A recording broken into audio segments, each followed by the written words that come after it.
Hello, welcome everyone for today's talk by Alexandre David-Uraz, who did his PhD from Queen's University in Canada, and then is currently a postdoctoral associate at Harvard University and is also affiliated to the NASA Goddard Space Flight Center.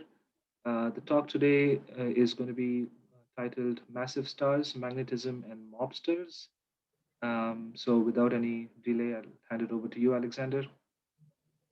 Thank you. Perfect, thank you. Uh, and thanks everyone for attending this talk. I'm excited to be, well, here in my apartment, but to be with you virtually and to get a chance to share my research with you. So I know my title looks a little strange, but we'll get to it, don't worry. Another thing I'll mention is one of the things that I've done in my career also is study hot or magnetic spots on the surface of massive stars. We won't really get to that so much because there's a lot to unpack already, but I do have some bonus slides. So if this is something of interest to you, please feel free to ask me questions at the end. Also, another thing about questions, please feel free to interrupt me at any time. The only thing is that I actually don't see raised hands on Zoom, just when I'm in presenter mode. So Cyan, if there's any questions, please feel free to just interrupt me, or anyone can just barge in. So, all right. Okay, so actually, I'm going to put my cursor in laser pointer mode, and here we go. So one thing you'll notice is that all of my slides are slightly off-centered to one side. That's in case you want to have the Zoom images of people to the side, so you can place them like that, and that way it won't interfere with the viewing of the slides. All right. So first of all, it takes a village, as we say. So there's a lot of people to thank. So this is actually just kind of a nice picture that we took a year or two ago in Delaware when some of our colleagues from Canada were visiting. So a lot of my close collaborators are in this picture, including my PhD advisor, Greg Wade, Stan Owaki, with whom I work quite closely, Vero Petit was my postdoc advisor, as well as graduate student Christy Urba and a few others. There's also a lot of people not pictured, so I name a few, but there's actually a lot more than that. I could spend the whole presentation talking about them, but obviously that's not what we're here for. So a quick outline for this talk. I'm going to start by providing you with a quick introduction to massive star magnetism. As I said, there's a lot to unpack there, so it's not necessarily an easy theme to approach. So we're going to discuss about some of the different concepts that come into play here. I'm going to provide you with an overview of the current observational picture. So just to tell you kind of what's the state-of-the-art observations and what does it tell us about massive star magnetism. And then I'm going to talk to you about the MOBSTER collaboration in a little bit more detail and just introduce you to it, but also provide some early research highlights from that collaboration. All right, so let's start with massive star magnetism. And what exactly do I mean by that? Well, let's start with the massive star part of it, right? So here's a tool that's well known to astronomers, which is called an Hertzsprung-Russell diagram. So what you can see here is stars that are classified with respect to their surface temperature or spectral type on the x-axis. So stars that are hotter are on the left side of this diagram, while stars that are colder are on the right side. And on the y-axis, we have luminosity. And so brighter stars appear at the top of the diagram, and dimmer stars appear at the bottom of the diagram. Now, typically, stars during most of their lifetime lie along something that we call the main sequence, which is this diagonal here that goes across the diagram from top left to bottom right. Eventually, when the stars evolve, they might end up in these regions here, so giants or supergiants, and once they're dead, they might end up here in the white dwarf section. But most of their lifetime, roughly 90% of their lifetime, is spent on this main sequence, and the position of a star along this main sequence depends on its mass. So a star like the sun would be somewhere around, here. Stars that are less massive are therefore burn less bright and colder, and so they're in the bottom right. And the ones that I'm interested in, the massive stars, are at the top left. Now, why is that important? And in particular, why is it important with respect to magnetism? Well, stars like the sun and stars with lower masses have a certain internal configuration. And so the interior, the core of the star towards the center has radiative transport of energy. And so what this means is that the bulk of the energy that's being produced there and sent outwards in the star is propagated through light, through photons. However, the outer part of the star, the envelope, consists mostly of what's the word? Convective energy transport, sorry, where this is very similar to when you're boiling water, in a pot on your stovetop. You see these little bubbles rising. Well, those are bubbles of hotter material that rise to the surface, and you have colder bits of water that sink to the bottom. And you have a similar effect that happens in stars, right? So in a star like the sun, you would have these hotter bits of material that start convecting to the surface, and you've got colder bits that go towards the center. And that's how you're able to overall transport energy towards the surface of the star. Now, these convective motions, when they're put together with rotation, can generate magnetic fields. And that's typically what you see. So we know that the sun has magnetic fields, for instance. I'm sure many of you have heard of sunspots, for instance. So those are kind of magnetic patches on the surface of the sun, and those are very dynamic. They change. They're kind of complex. And so this comes from the fact that you're kind of contemporaneously generating a magnetic field, and it's a very dynamic process that occurs in the envelope of the star. Now, if we move to the more massive portion of this diagram, the picture is very different. So for stars that are about 1.5 times the mass of the sun, up to whatever they can go to, we know that they can go up to 60, even 100 solar masses. Well, these stars have a different internal structure. So instead of having a radiative core and a convective envelope, they have the reverse. They have a convective envelope and a a convective core and a radiative envelope. And so in principle, when you have convection and rotation, you might be able to form magnetic fields in the core, but that's hidden from us. We cannot see that. And so instead, what we see at the surface is that only a small subset of them have magnetic fields that are detectable. Now, for low mass stars, that's essentially ubiquitous. All of those stars can be presumed to be magnetic. But for high mass stars, we're talking about roughly 10%, or in the case of the OB stars, maybe like 7% of them that show detectable magnetic fields. Okay, and so the manifestation of those fields are going to be different, and their underlying causes are going to be different. And this is what we're going to try to explore here. Now, in particular, if we focus on this region of the diagram, my personal research mostly lies with the most massive stars. So we're talking about O and B type stars, or stars that are typically at least 8 to 10 times more massive than the sun and above. And those stars tend to be interesting because they explode as supernovae, and they also interact with the galactic medium by blowing very strong winds, and therefore they create all sorts of interesting structures in their host galaxies. Now, this question of massive star magnetism, or magnetism in general, well, how do we measure that? So we do have some physics here that helps us do precisely that. And so here's a picture of Enric Lorentz. What am I saying? Peter Zeeman. So the Zeeman effect, so for those of you who might have taken upper level classes in physics, you have learned about how the presence of an external magnetic field can lift the degeneracy in the magnetic quantum number in the energy level of the magnetic levels with different magnetic quantum numbers. And so therefore, if we look at transitions between two levels, and you take different magnetic quantum numbers, rather than all having the same energy, now you have a separation in energy. And so these transitions occur at slightly different energies, and so you have a splitting that occurs due to the Zeeman effect. And on top of that, there's this little diagram here that relates to the polarization of the light being produced. And so if we go, for instance, from m equals 0 to m equals 1 or minus 1, when you have a change of plus minus 1 in the magnetic quantum number, you impart circular polarization. Now, just as a quick refresher, what exactly do we mean by light polarization? Well, we remember that light is a transverse electromagnetic wave, right? So in this diagram, the arrow shows you the direction in which the wave is propagating, and then the electric and magnetic fields vary in a plane that's parallel to that propagation vector. But now, the direction in which the electric field varies is going to tell you if the light is polarized or not. So if it varies simply along a line like that, so on a single axis, that's what we call linear polarization.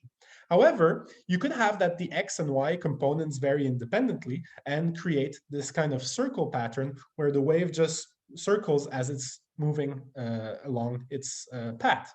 And so that's what we call circular polarization. And that's the type of polarization that's induced by the Zeeman effect, as we're interested in here. And some combination of the two could lead to elliptical polarization as well. Okay, so once again, how do we measure this in stars? Well, if you're lucky enough to have stars with sharp spectral features, you can actually resolve the splitting directly. And so this is what we see in this particular star, which is an A star. But that's not always the case. And so actually, just as a quick reminder, what are we seeing here, right? So it says normalized intensity and wavelength. Well, we know that elements have specific transition energies, and that can be seen in the spectrum of a star. So if you take, let's say, a prism, or in the case of modern telescopes, you would take a grating, so like a little mirror with all these gratings, which causes dispersion. You can break down the light into its component colors, and then look at the intensity at each given color. Now, we'll remember from Kirchhoff's laws that if you have a continuous source of light, and that light then passes through cold gas, and you split it in a prism, then what you get is an absorption line spectrum. So basically, you have some sort of hot dense source that produces black body radiation. So you have radiation at every wavelength. And then at some specific wavelengths that consist of transition energies in specific species that are in the extended atmosphere of the star, you start absorbing light and you see this absorption light spectrum. And that allows you to identify what are the chemical species in the atmosphere of the star, but then also, depending on how good your observations are, you might see things like this, like the splitting that we see here, that would be indicative of the presence of a magnetic field. Now, unfortunately, stars rotate, fortunately and unfortunately, but that can kind of smear or broaden the signal, and it means that you're not able to see that splitting as well. So instead, what we rely on is something called spectral polarimetry, which is a bit of a mouthful, but the basic idea is quite simple. It's that not only do you break down the light into its constituent colors, but you also break down at each of those colors the light into its different levels of or states of polarization. And so what we're interested in here is to see, because the Zeeman effect imparts circular polarization, whether there's any circular polarization signature that can be seen in the spectral lines of these stars. And so here's an example from a star called HD 38170. It's a late type B star. And so this was actually, I'll get back to this in a bit, but this was the first detection of a magnetic field by the MOBSTER collaboration. And so what you're seeing here at the bottom is the normalized intensity spectrum. Don't worry too much about this weird wriggle. This is not actually a split line, but instead that's because of surface spots. So we won't go into too much detail here. But the most important thing is this squiggle here in the circular polarization signature. And this is indicative of the presence of a magnetic field. And we can even kind of model this in order to get what the field strength and configuration is. And you can see that it changes over time because as the star rotates, you're seeing different parts of the magnetic field. And the top is simply a diagnostic null that tells us, if there's any spurious signals. So the fact that we see nothing here is actually a good thing. All right. Why do we care about massive star magnetism? So one thing to know about massive stars in the first place is that they're quite rare. Okay, so the more massive a star is, the less frequent it is in our universe. But on top of that, I just told you that magnetic massive stars only represent a small subset of all massive stars. There are about 10% of them. So why would we care about 10% of 1% of stars, right? Well, the reason for that is that they are the progenitors of some of the most exotic events and remnants in the universe. And so, for instance, we can get into a bit more detail later, but they inhibit mass loss from massive stars, which the magnetic fields do, sorry. And that means that you can have higher mass end products, which lead to kind of exotic physics. So you might have pair instability supernovae that occur thanks to the presence of magnetic fields. We also know that some compact remnants that are seen, so like stellar cadavers basically, have very, very, very strong magnetic fields. We call them magnetars. And the distribution of fluxes in these magnetars is very similar to the distribution of fluxes in magnetic O and B type stars. So it is possible, just based on that statistical argument, that those magnetic O and B type stars are the progenitors of magnetars. And the incidence rate tends to be about the same if you compare magnetism in O and B stars versus the proportion of neutron stars that are magnetars. And now finally, maybe of more interest in recent years, the detection of gravitational waves by LIGO has reopened the case a little bit as to how black holes are formed and what types of black holes we expect to find in our universe. And in particular, the signal that was observed was is thought to have been formed by the coalescence of two fairly large, fairly massive black holes, if they're of stellar origin. And so one way of doing that, once again, is if you inhibit mass loss throughout the lifetime of a star, then you're able to retain more of that mass and form more massive black holes, even if you're at solar metallicity, for instance. And so magnetic fields might be one way of forming these behemoths. Sorry, this is a hard word for a French speaker. All right, so what is the current observational picture? Well, first of all, it's important to know that most of all we know for these magnetic massive stars comes from very large surveys. And so I just listed a few here. There's the Magnetism in Massive Stars, or MIMES survey, in which I was involved as a graduate student. There's the B fields in OB stars, or BOB. There's binarity and magnetic interactions in various classes of stars, or dynamics. But basically, I won't read through all of these. One thing you will notice at this point is that astronomers are if not clever, at least very creative in making acronyms. And so hopefully that'll extend me some leniency when I present to you our collaboration in a bit. So what general properties do we derive from those observations that were taken by these surveys? Well, first of all, the incidence rate. So as I said, about or a little less than 10% of all OB and A type stars exhibit detectable surface magnetic fields. Now, one thing to keep in mind is that you might have surface magnetic fields that are not detectable. So maybe that's not the exact incidence of surface magnetism, but that's the best that we can say within our observational bias with those surveys. Now, once again, as I mentioned earlier, we have a convective core in these stars, and there have been studies showing that, in fact, you expect, and you do find in some cases, evidence for magnetic fields in the cores of those stars. But this is not what I'm talking about here, okay? Because there's a few reasons why. First of all, it's well known that even if you form magnetic fields in the cores, the time it would take to advect those fields to the surface would be larger than the lifetime of these stars. So this is not what we're seeing when we're detecting magnetic fields at their surface. The magnetic properties appear to be largely decorrelated from stellar properties, and that is a particularly problematic one.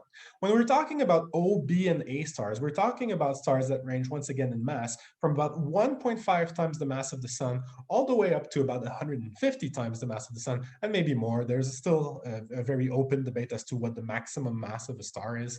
But in any case, we're talking about a very large range of physical properties. And to think that you have more or less a monolithic kind of behavior when it comes to the magnetic properties is kind of troubling, and it poses very strict constraints on the formation scenarios of those magnetic fields. And so this is something that we need to take into account. As for the fields themselves, they tend to be quite strong. So we're talking about a dipolar strength of on the order of a few kilogauss, and typically quite simple in their topology. So what I mean by that, so I wrote a dipole. So if you think about a bar magnet, right, you have these field lines that go from North Pole to South Pole, and it's a fairly simple geometry. Well, this is what we see most of the time in these massive magnetic stars. There are, however, some counterexamples. One of the most famous of them being tau Scorpii. And so this is a reconstruction of the magnetic fields in the wind of tau Scorpii. And you can see that, I'm guessing, looking at a few of you, we've all been in quarantine for a while and, maybe not able to go get haircuts. So maybe this is actually sort of our quarantine goals. But basically, there are some fields that seem to exhibit more complex geometries, but on average, the fields tend to be really quite simple.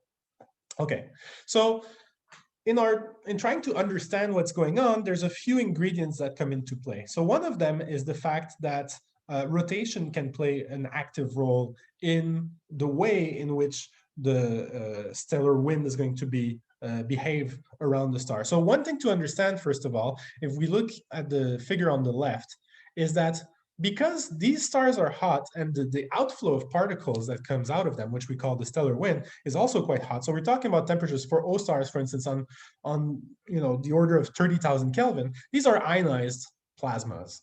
And ionized plasmas are going to follow magnetic lines if you have a magnetic field that's present. And so that's going to do is that, for in a certain region here, you're going to have that the magnetic energy density wins out over the kinetic energy density of the wind, and therefore manages to trap the wind, okay? So you'll have material coming out of each magnetic hemisphere of the star, and basically, because it's a closed loop, it'll end up shocking near the magnetic equator and eventually falling back down to the star. So that means that, in this region, you're basically not in effect losing any mass. You have mass that's being launched from the surface, but then it falls back onto the star. And ultimately, if you look at the evolution of the star, that means that you keep that mass. And so that helps go to those scenarios that I was talking about earlier, where you can have more massive end products and therefore like parent stability supernovae and massive stellar mass black holes, for instance. Now, in the regions where the wind energy, the kinetic energy density of the wind wins out, you eventually break open those field lines, but you still have kind of a modified flow because the wind will follow the wind lines, the magnetic lines, and eventually escape. Now, if rotation is negligible, so don't worry too much about the notation here, but basically if rotation is not very strong, so you're co-rotating within the magnetic field lines, the closed lines. So it kind of holds all the material together and it forces everyone to rotate at the same rate, but it won't have a big dynamical effect.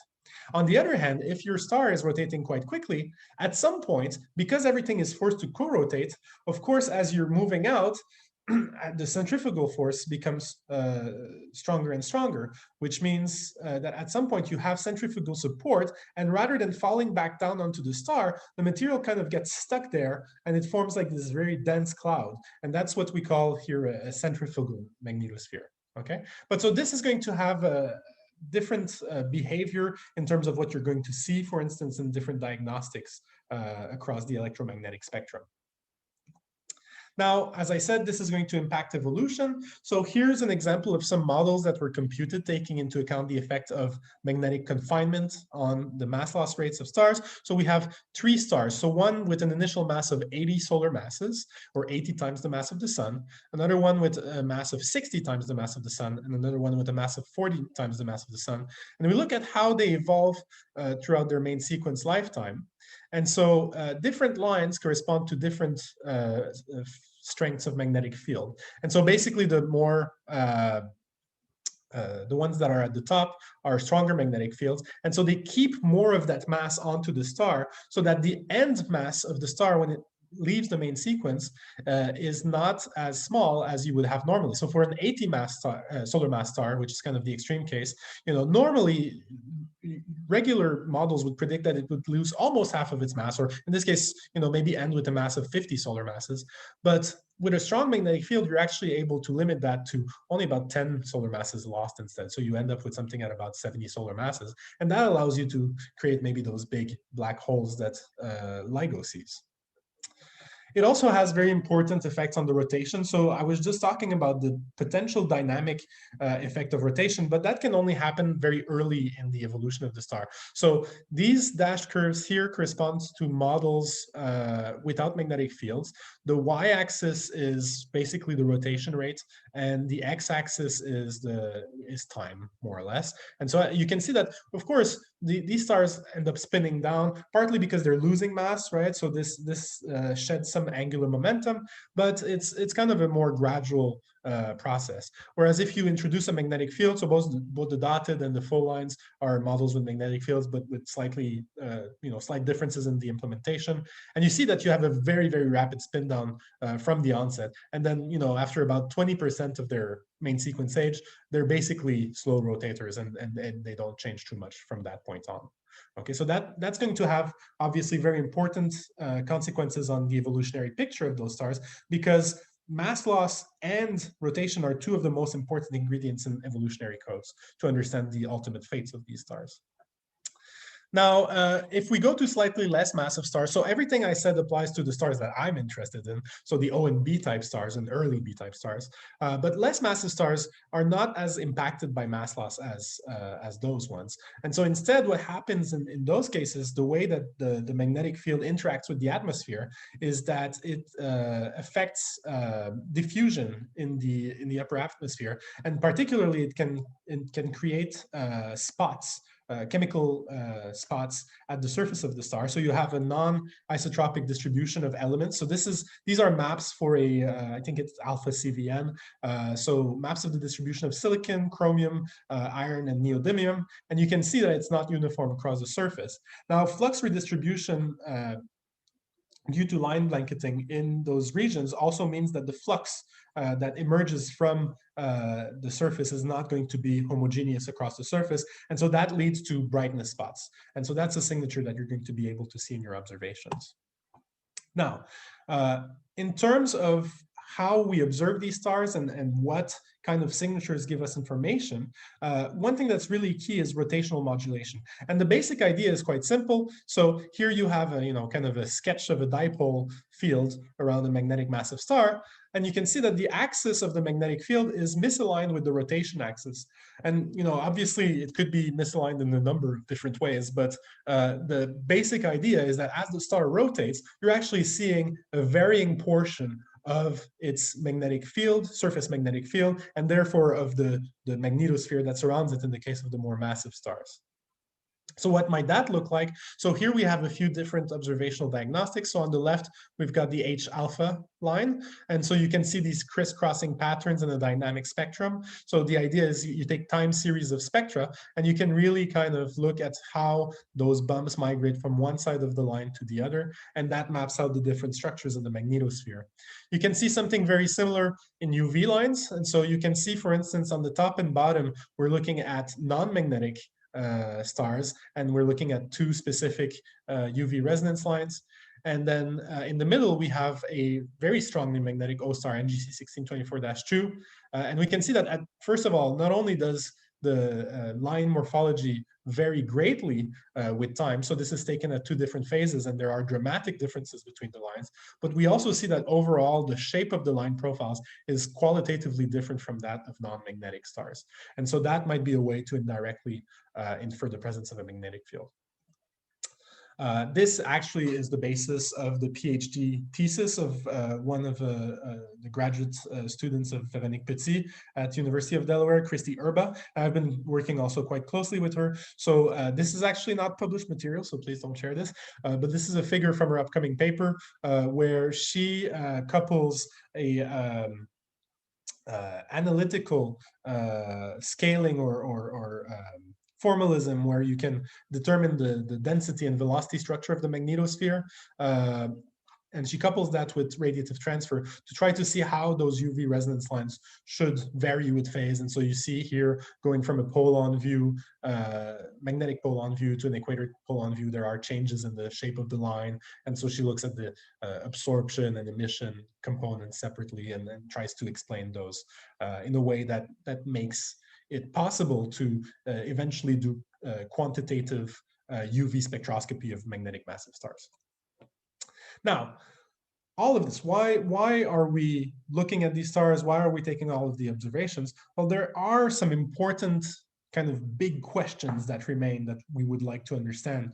So first of all, the formation of the fields is still largely misunderstood. And as I said, it is a particularly challenging thing to try to understand how these fields can form over roughly 2 orders of magnitude of mass and lead to similar incidents and properties. So that this remains a big puzzle. Another one that's kind of important is the evolution of the field itself over the lifetime of the star. And so this is something that is not completely understood. And then finally, there's something called the magnetic desert. I'll show you what it is in a moment. But basically, not only aren't we sure if it exists, but if so, we don't really know why. So first of all, in terms of the formation of these fields, there are a few hypotheses out there. One of them is that you could be looking at a seed field. So at this point, it's fairly kind of the main paradigm in massive star magnetism is that we're looking at something that we call a fossil field. So it means that it's a field that was formed at an earlier stage of evolution and eventually kind of got frozen into the star. But what phase of evolution was it formed at? That still remains kind of a matter of debate. And so there's this idea that in the molecular cloud where the star was formed, you could have had a very weak magnetic field which was threading the cloud, and eventually as the star collapses and it forms, you basically concentrate that field, and that's what you retain in the remaining star.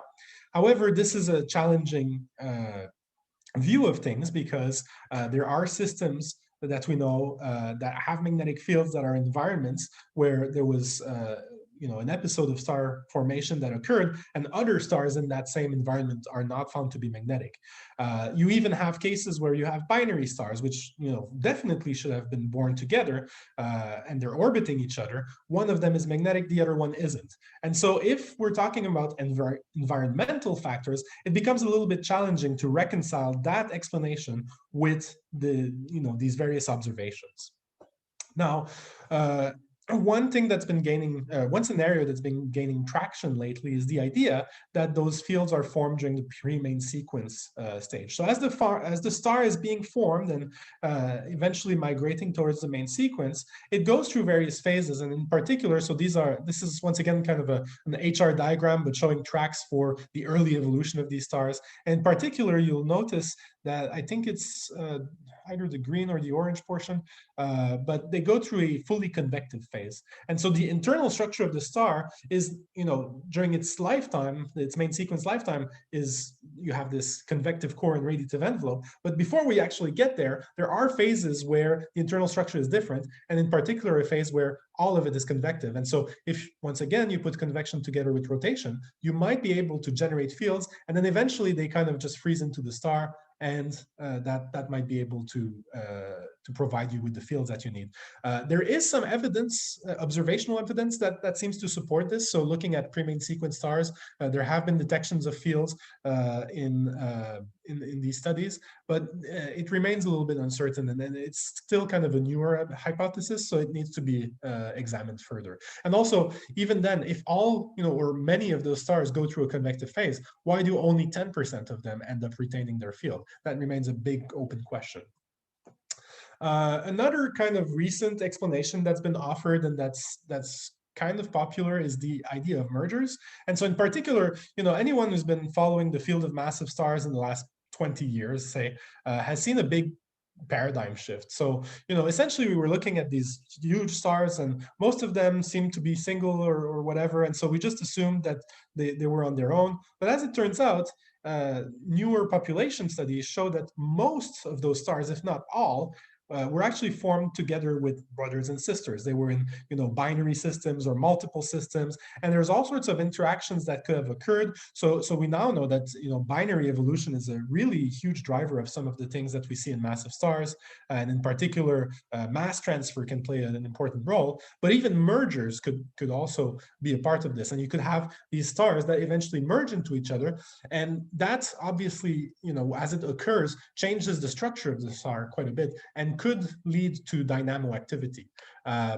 One of the things that supports this theory is that the incidence of mergers, at least that's inferred from models, is kind of similar to the incidence of magnetic stars. But there remain some challenges to this explanation as well. So in particular, there's a system called epsilon loopy, where you have two magnetic stars that are in a binary. And so, from a dynamic standpoint, it's kind of hard to explain that as, two binary systems that were orbiting each other and eventually merged, and that's how you formed your two magnetic massive stars. And so there are a number of observations that kind of contradict this. It doesn't mean that it's not a viable channel to form magnetic massive stars. And there's been more and more simulations to show that you can actually generate these magnetic fields. But there's good reason to think that it's not the only way to do so. So it's still very nebulous, this picture.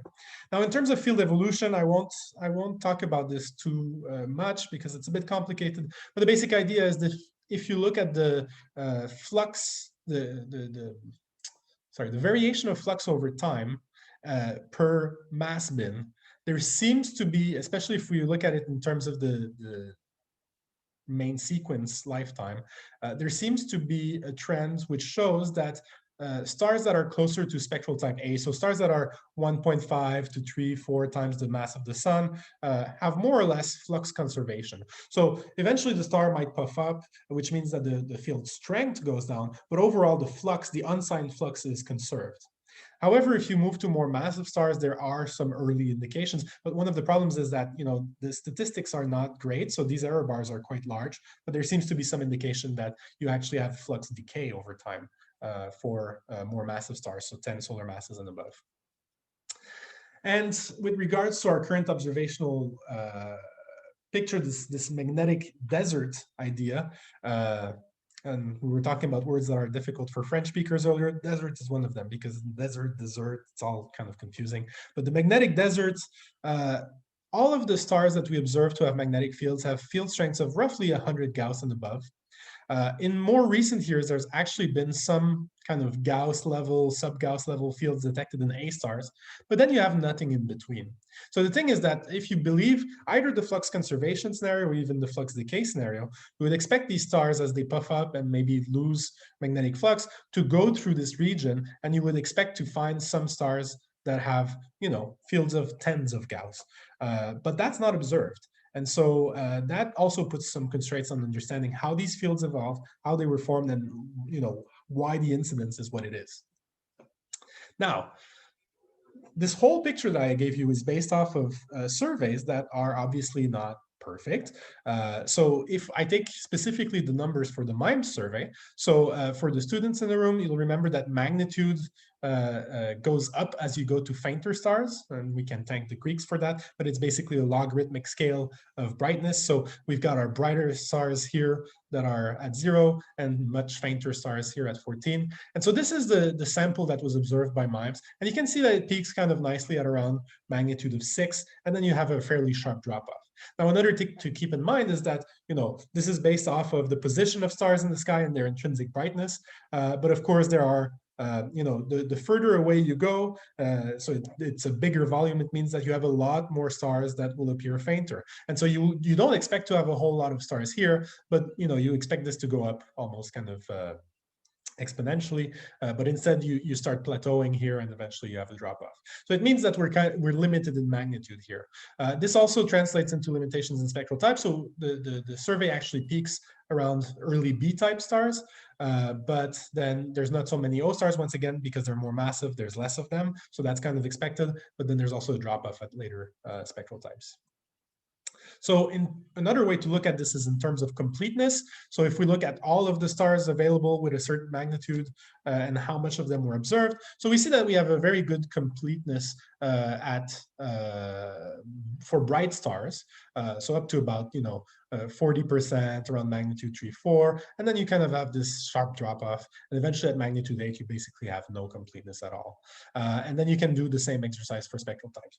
So basically what this is telling us is that if we want to increase our statistics to be able to understand this observational picture a little bit better, and keep in mind one thing that I I forgot to mention is that, when we're talking about magnetic O-stars, why is it so difficult to say, oh, is this flux decay or flux conservation or whatnot? There's only 11 known magnetic O-stars. So this is an extremely small sample that we're working off of, and not at all adequate to start going into larger population properties. So we've got all of this real estate that we'd like to exploit. And so when you think about, real estate and controlling it and trying to leverage it, what group do you typically think of? Well, you think about the mafia. And so this is where the mobster collaboration comes in. However, please rest assured, we are a non-violent bunch, so we're holding telescopes instead here. But so what does MOBSTER stand for? It's for, and once again, keep in mind that there is precedent here in terms of convoluted acronyms. It's magnetic OB and A stars with TESS probing their evolutionary and rotational properties. Now, you'll notice that the A is between brackets. I'm more interested in OB stars, but it wasn't a personal choice. There are some people in the collaboration who are interested in these A stars. So it wasn't a slight to them, but instead it's because MOBSTER did not sound very well. So we're 55 members from 15 countries. And one of the interesting things is that we span all career stages. So we've got a lot of students involved, some postdocs, some faculty involved. And so it's really a kind of a nice mix of all of these. And we're very open to younger career stages, and in particular, even a lot of the work that we're doing, and you'll see it as well, is definitely something that can be done in the context of undergraduate research. So that might be something that's of interest to the audience here. Now, there are 3 co-PIs of this collaboration. So there's myself, Corley Niner from Lysia Paris, and Dominic Bowman, who's at KU Leuven. So far we have, well, depending on how you count, 3 or 4 refereed papers. So in terms of our numbered papers, MOBSTER 1, MOBSTER 2, MOBSTER 3, there's actually 3, but there's a 4th one that's very closely related. There's 2 that are in the refereeing process, so very soon it's going to be 5 or 6, and we have a number of proceedings papers as well. So the goal of MOBSTER is to enhance the legacy of those previous spectropolarimetric surveys that I talked about, from which we derive all of those properties that we know about massive star magnetism by studying the known magnetic stars.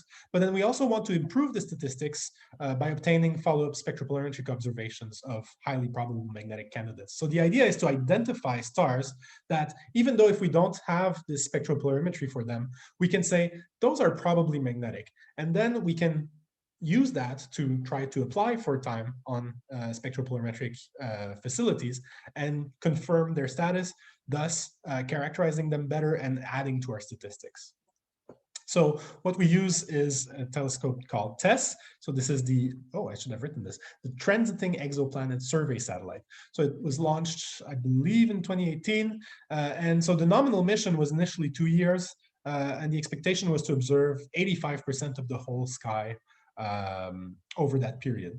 Now that's been extended. There are 2 additional cycles that were added. And so in fact, some of the parts that weren't observed in the first pass are going to be observed this time over. The sky was divided originally into 26 sectors, each covering 4 times 24 degrees by 24 degrees. So there's these 4 cameras, and they make kind of this mosaic pattern where they observe these sectors, having a big chunk of the sky. And each sector is observed for 27.4 days, or roughly a month.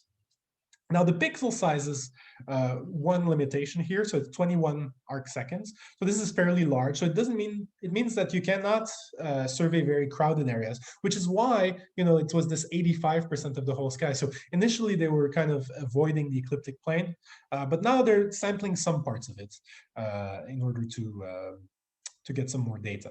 And originally in cycles 1 and 2, so the basic idea is that you had these fields and you were taking snapshots every 30 minutes. So these full frame images were just pictures every 30 minutes. You download the whole data, and then you can look at it afterwards. But then there's also a subset of these fields which were observed with higher cadence, so every 2 minutes instead. And now there's even higher cadence that's allowed in cycles 3 and 4. There's a 20-second mode. There's also a 10-minute full frame image mode. And so this is because they were actually very conservative in their estimates with regards to the bandwidth. And so we're actually able to download much more data now. Now, what exactly is TESS? So TESS is what we call a photometer. And the basic idea of a photometer is as follows. So you've got, these stars in the sky, and they're shining and they're sending light in every which direction, one of which happens to be ours, okay? And so a way of looking at this is as if the light was more or less raining down on us from those stars, okay? And the photometer is a very simple instrument. It's basically a light bucket, okay? So as this light is raining down, you collect it and you count it, okay? And so the same way that you could collect rain in a rain bucket and look at the levels over time and see how they change and determine, how much precipitation there was per amount of time throughout that time, you can do the exact same thing with stars. And the interest of doing that is that you want to look at subtle changes, subtle variations in the brightness levels of those stars, and that can tell you something about what's going on inside of those stars. So as I said, this is called the Transiting Exoplanet Survey Satellite. So obviously the science case is quite far from my research area. And in particular, it's been successful at what it was designed for. So the idea was to look for transits of exoplanets and detect Earth-like planets, for instance. And it's done exactly that. Here's an artist's rendition. Now, artist rendition aren't necessarily always true to what we see. And in particular, I kind of doubt that TOI 700D as North America as well, and Europe and in Africa. But the idea is that it's an Earth-like planet that was discovered by TESS. So they have been very successful with what they were initially conceived for, but it doesn't mean that we can't use it for our own scientific purposes. And so in particular, we already talked a little bit about rotational modulation and how you expect some observational signals to vary over the course of a rotation cycle. Well, that's also true of photometry. And in particular, if you think a little bit about these dense magnetospheres that are formed by confining wind material with the magnetic fields of those stars, you can think about how the density varies, depending on what's the line of sight. So if you're looking from the pole, you're looking at sparser material. And if you're looking from the equator, you're looking at dense regions of confined material. And so therefore, as the star is rotating and you're probing different parts of the magnetosphere, you should expect the brightness to change over time. And that's exactly what we see.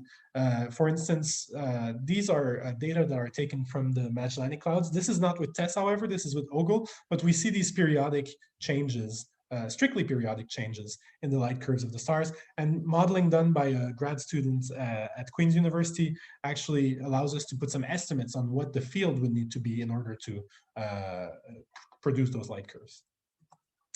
Now, dedicated studies. So the idea here is that, we've already done kind of unbiased surveys. We know what the incidence rate is approximately, but now if we want to increase our statistics, we need to go to more targeted surveys.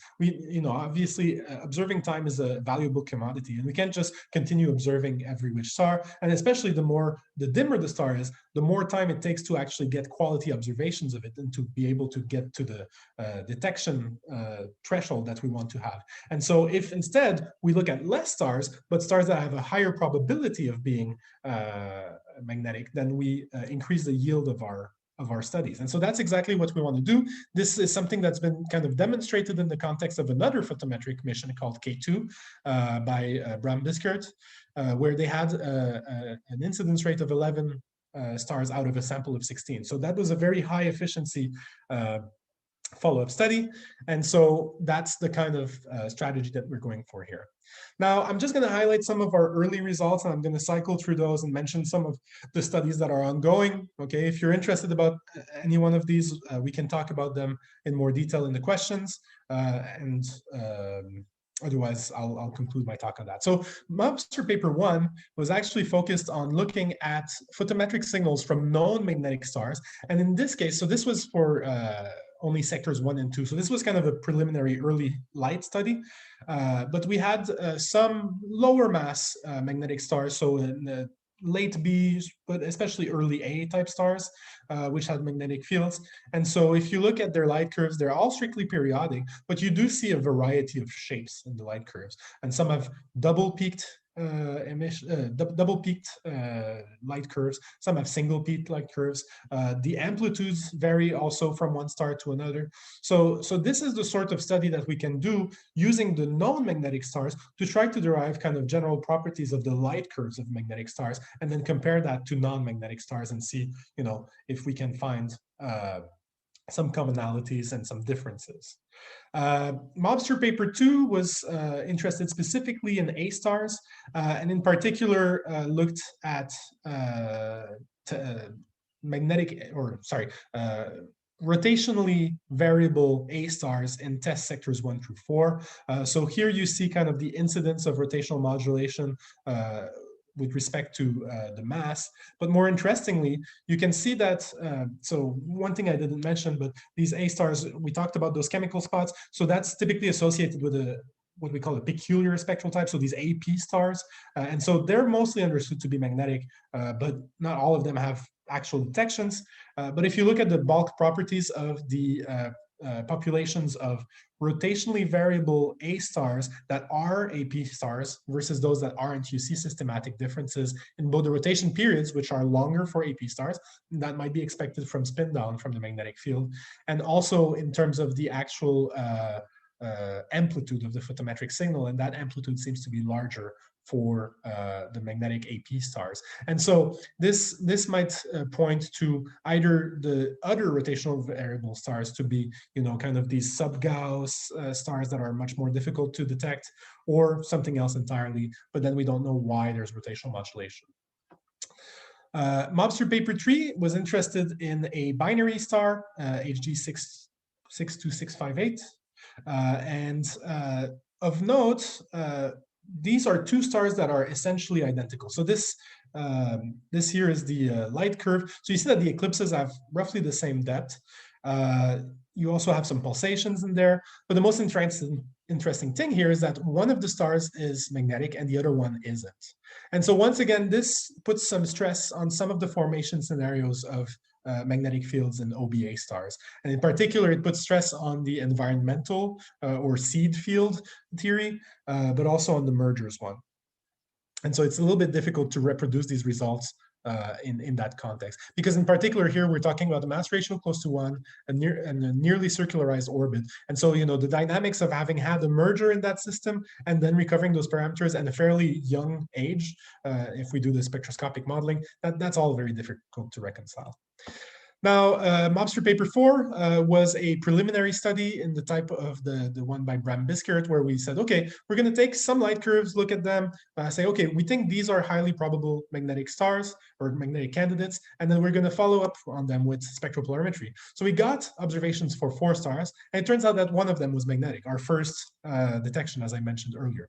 Now, the thing is that, as I said, the morphologies of the light curves change very considerably. So let's do a little poll here.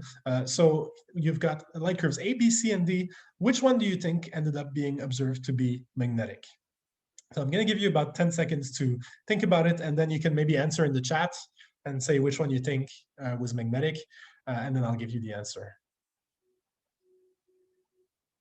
So maybe like 5 more seconds, and then we can put our answers in. Okay, I see that they're starting to trickle in. All right, anyone else want to try a guess here?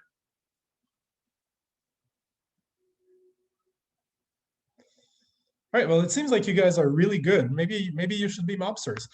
So the answer here is indeed letter D. So that's the one. And you look at it and okay, it has a higher amplitude than the other ones, but that wasn't necessarily a perfect trend in other stars. And also it's double peaked.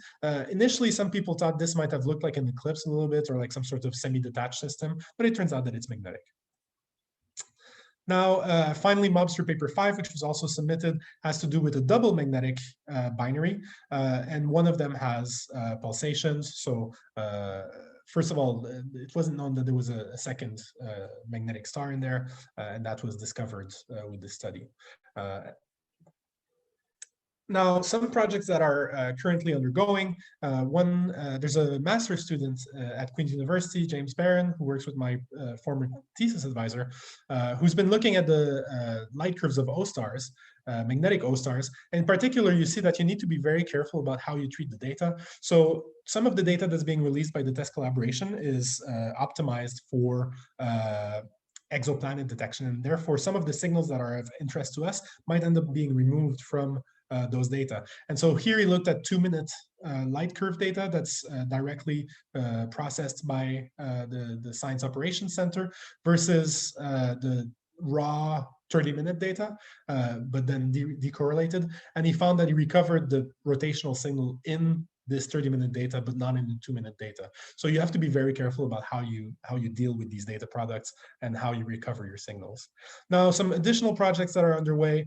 Sigma Ori E is kind of a prototypical magnetic massive star, and it's been observed to spin down over time. And so this is something that we can quantify, and test kind of further confirms that trend. So we've got an ongoing study on that, and this is probably going to be MOBSTER paper 6. But then there's a whole laundry list of other projects that are underway. I can come back to that slide when we're done if you have questions about any specific project, but I'm just going to go through this real quick. So in conclusion, what we've been doing so far is leveraging these test observations to characterize the known magnetic stars and try to identify further magnetic candidates. And from that, we are able to try to obtain spectropolarimetric follow-up observations. So we've already obtained some, and we're in the process of acquiring some more.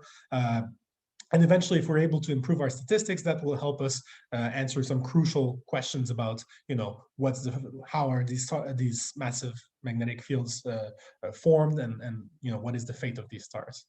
And in terms of future outcomes, we can always, this is an iterative process. So the more of these magnetic light curves we have, the better we can characterize them. And then we can kind of improve the determination of magnetic candidates. So we can kind of narrow things down and have an even more efficient survey. The nominal mission is over. So we can take the first 2 years of data and do a comparative study. And so that's kind of in process, and it's going to be going on for a little while. And then these targeted follow-up surveys should be able to help us detect many new magnetic fields and provide key measurements that anchor these questions I was alluding to. So another thing that I'll mention, once again, is you can be a MOBSTER too. This is open to anyone who's interested in this, and we could always use some more help.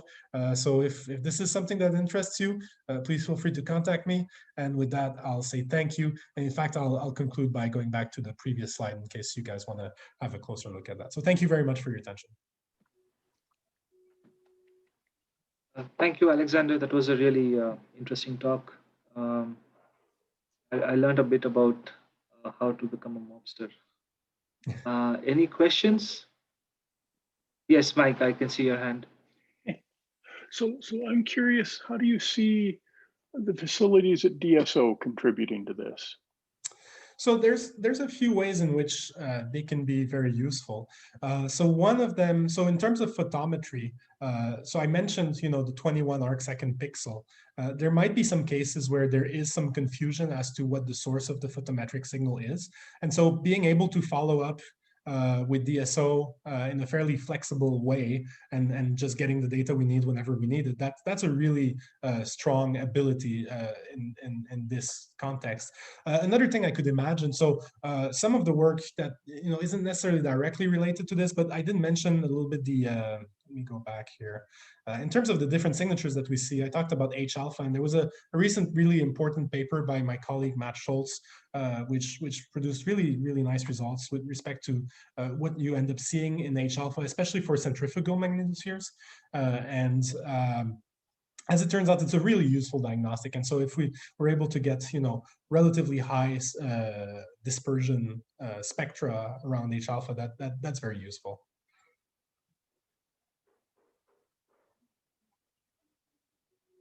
Do we have more questions for Alexander? Yes, Richard. Yeah, so I was interested in the different hypotheses for the origin of the magnetic fields. Mm-hmm. And I was wondering there are two problems. One is that if, for instance, the magnetic fields are formed during the pre-main sequence time, mm-hmm. one might expect that the stars that initially have the higher rotational velocities would generate the stronger magnetic fields during their convective phases, mm-hmm. during the convective epoch. But then those magnetic fields would tend to decay, I suppose, with time. So is there any correlation between rotational period and magnetic field especially, for instance, in the younger O and B type stars. Do you see any sort of correlation that you could use to pick apart what might be the origin of these magnetic fields? Right. So that's a great question. I think one of the biggest challenges is related to one of the plots that I showed here, and it's the fact that very, very quickly everything gets lost in the wash. You spin those stars down so quickly, and in fact, you might already start spinning them down on the pre-main sequence. Yeah. And so, being able to say anything about their rotational history, at some point the models are completely degenerate when it comes to the initial rotation. So, unfortunately, that information is lost, and so we can't really make much of an argument in that respect. Okay. So how are you going to figure out how those magnetic fields were formed? Do you have any ideas about? Well, so there are a few. In terms of the formation, there are still kind of parts of the parameter space that we can help fill out, I think. So at least if we have a broader picture of, if we can get kind of a zero age main sequence picture of what magnetism in this mass range might look like, then it gets a little bit easier to connect this to what we're currently seeing in the pre-main sequence stars. Now, I'll admit that this isn't my specific area of expertise. I'm a little more interested in what happens after. And so another thing is that, in terms of the older stars, the observations are, there's a lot missing there. The other thing too, and one thing I didn't mention specifically, so when it comes to the complexity of the fields, there's also some stuff that's not very clear there. So I didn't mention that most fields appear to be essentially dipolar. As it turns out, if you look at it with linear polarization as well, you're able to better characterize the field geometry. And it turns out that, it could be that more of those fields are a bit complex, but we just don't see it yet, or because it's very expensive to take these observations.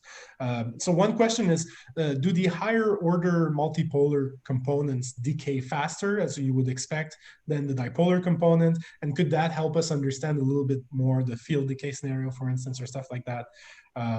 So the more you populate the Hertzsprung diagram, the upper left Hertzsprung diagram with actual magnetic stars, the better you can answer these things. But that's kind of where the meat of our work is found. Okay. Okay. Richard, do you have a follow-up question? I'm sorry. No, that's fine. Thanks. Well, we are past 3 o'clock. Mike, does Alexander have to be somewhere right now, or else I can ask a question?